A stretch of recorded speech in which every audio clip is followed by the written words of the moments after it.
ka lang. Tapos may isang pa akong dream. Hindi ko alam paano connected dito. I don't know if it's connected or baka yung dream number 3 ko tonight. Kaisipin ko muna.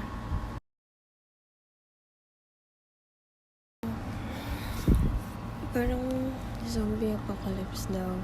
Tapos, ang weird na itsura ng mga zombie. Sila, maitim sila lahat. Alam mo yung skin tone ng Africans, parang ganun yung kulay nila.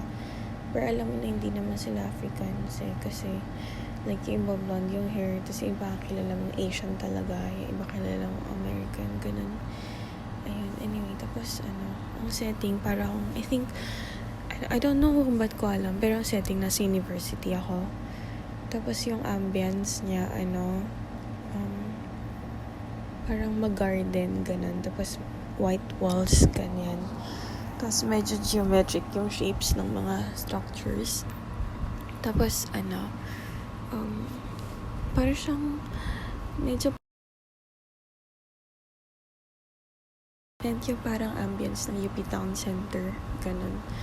Tapos, hindi ko alam kung gaano kalaki yung university kasi yung dream ko nasa isang area lang. Tapos, medyo hindi kalakihan yung hindi masyadong open yung area. I mean, hindi masyadong malawak yung distansya ng building sa isa't isa. Parang ang UP Town, diba? Pag nandun ka sa isang side, may parang walkway doon na open area.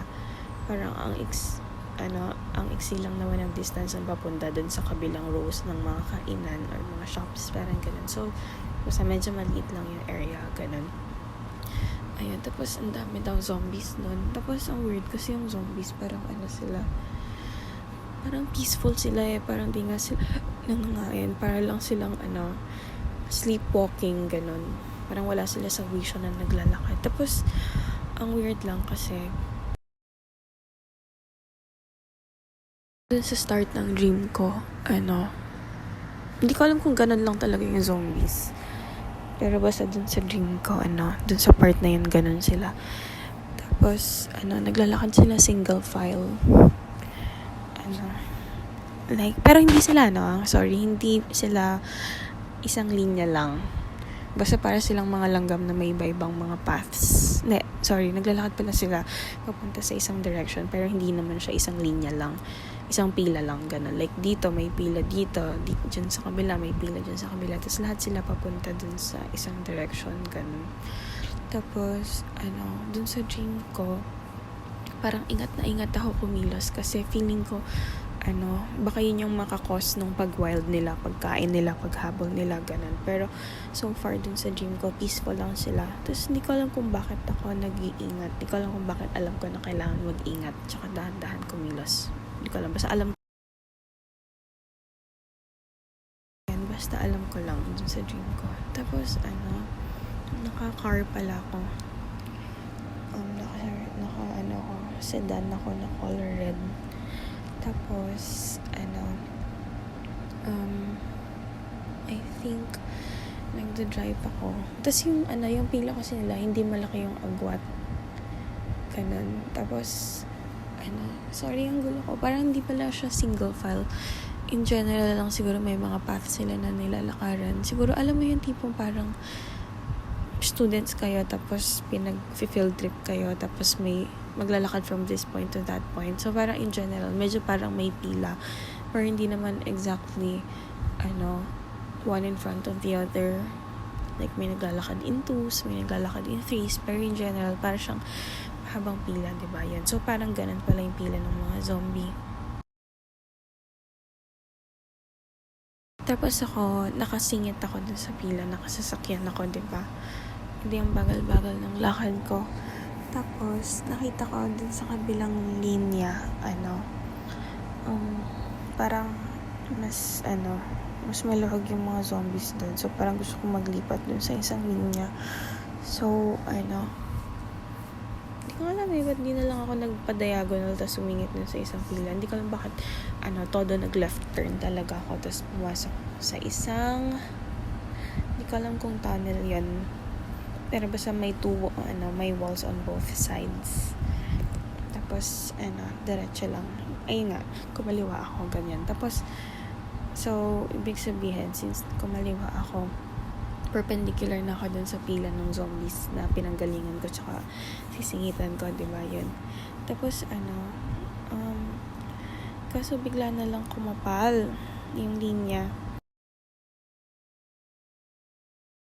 Bigla sobrang daming zombies. Tapos hindi na ako makasingit. Tapos, so nag-try akong mag-atras. Babalik na lang ako dun sa previous pila ko. Tapos, nung nakaayos na ulit ako ng pwesto, kasama na ulit ako sa pila, biglang sa likod ko may humawak na zombie. Sobrang laki ng zombie, sobrang macho ng zombie. Hinawakan niya yung kotse ko, parang niyakap niya from behind. Tapos hindi ako makaandar. Tapos tiningnan ko parang nagkatingin na kami ng zombie. Tapos parang, hindi ko alam I think sa dream ko kilala ko siya. Pero yun, I'm sure pag nakita ko siya ngayon, hindi ko siya kakilala. Kasi hindi familiar yung face Pero dun sa dream ko, parang magkakilala kami ng zombie, ganun. So, yun. So, takot na takot ako. Tapos, merong guy na, I think kakilala ko din. Sa dream ko, kakilala ko siya. Pero pag nakita ko ngayon sa harapan, hindi ko rin ma-recognize yung face. Mas malaki siya dun sa zombie. Mas macho siya dun. So, ang ginawa niya, hinawakan niya yung braso ng zombie from behind. So, parang nilock niya. Alam mo yung ginagawa sa mga, sa mga laban-laban. Yes. Hindi ko kaya describe. Basta yon. Ginrab niya yung arms ng zombie from behind. So, yung kamay ng zombie nakalock sa likod ng zombie. Ganon. Alam mo yung parang pag ina-aresto. Ayun, ganon pala. Yan, ganon. So, naka-andar na ako. Tapos, yung next scene, I think nakatakos ako. Napunta ako sa isang, I think mansion yun Hindi ko alam kung bakit mansion, pero nasa isang room lang naman ako dun sa mansion. So, I don't know paano ko alam na mansion siya. Ganon. Tapos, ganda yung tsura niya Parang medyo minimalist lang. Na, mayroong konting, pops of design. Like, let's say, may isang vase ng flower. Parang ganun. Hindi ko alam kung may vase talaga ng flower. Pero parang may pops of, gold na design tsaka red dun sa minimalist white. Parang ganun. Tapos, may dalawang babae dun. Tapos, I think yung isang girl mas bata kasama ko siya. Hindi ko alam paano ko siya nakasama. Basta siya yung kasama ko. Tapos yung isa namang girl, siya yung may-ari ng mansion. Tapos, kinausap namin siya. Di ko na rin maalala yung convo. Kakainis. Kulang details ng dream ko. Pero I think pinag-usapan yata namin yung nangyari na pagliligtas niya sa akin na naghahanap ako ng place na matatakbuhan, ganun. Tapos parang thankful ako. Pero parang sobrang I think nakakainis yata yung personality ng may-ari ng mansion Parang siguro hindi ko lang masungit or judgmental, something like that. So medyo nasungitan ko rin siya. Tapos medyo na-instant ako sa kanya. Na parang sinabi kong aayusin ko lang itong ganito. Tapos aalis na ako. Parang ganyan. Tapos nakahiga siya sa kama niya. I think bedroom yata yung setting na yon, yung room na sinasabi ko. Nakahiga siya sa kama niya. Tapos yung kama niya yung parang Eurotex na spring bed. Grabe special mention yung Eurotex Yan lang yung alam na brand ng foam. Basta yan, parang spring bed, bread. Spring bed. Yan. Tapos yun nga, tapos parang textured yung surface niya, di ba? Parang tahi-tahiyan na pattern, ganun. Di siya yung parang flat na foam lang. Ayan, ganyan. Tapos, ganyan yung bed niya. Tapos kaya ko alam na ganyan, kasi walang cover. As in, ganyan lang. Tapos nakahiga siya doon. Tapos, all of a sudden, hindi ko alam kung bakit basa na yung buong katawan niyang girl ng parang mixture ng tubig tsaka dugo. Kasi mapula eh. Alam mo yung tipong sa movies, yung pag may pinatay sa bathtub, magpupula yung tubig, tapos diluted siya. Parang ganun. Tapos basa yung buong katawan niya ng ganyan. Tapos so, may pattern din around her ng ganun pula. Ayun. Tapos I think tinatry siya kalmahin or gamutin nung isang kasama ko na girl. Ganun.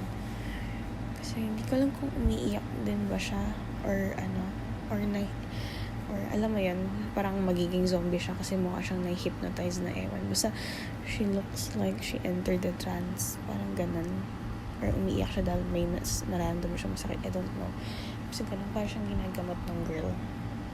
Tapos maya-maya, parang nagmo-moan siya nung nagmo-moan sa sakit. Tapos yung girl, parang di ko alam, pinipisil-pisil siguro yung tiyan niya or katawan niya. Basta hindi ko alam may ginagawa sa kanya, ganun. Tapos maya-maya, parang yung scene nag-turn na sa sex. Parang nagsisex na yung dalawang girls, ganun. Hindi naman sex, basta parang, sexual activity na rin, ganun. Tapos ang labo, nung na-realize ko na ganun yung nangyari, umalis na ako. Ayun, tapos yun na yung dream kong labo.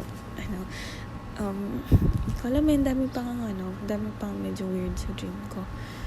Nagmitan ko pa, naghuhugas pa ako ng arenola, tapos ang gamit ko, tapos, saan ko ba tinapon? Hindi ko maalala saan ko tinapon yung, yung pupo dun sa arenola. Pero naalala ko, mali yung pinagtapunan ko. Naalala ko, pinagalitan mo pa ako eh. Tapos after nung natapon ko na yung laman ng arenola, ang ginagamit ko pang hugas dishwashing liquid tsaka kamay ko. Weird no kadiri. Pero yeah, that's part of my dream. Hindi ko alam saan siya pasok. Yun na, tapos na.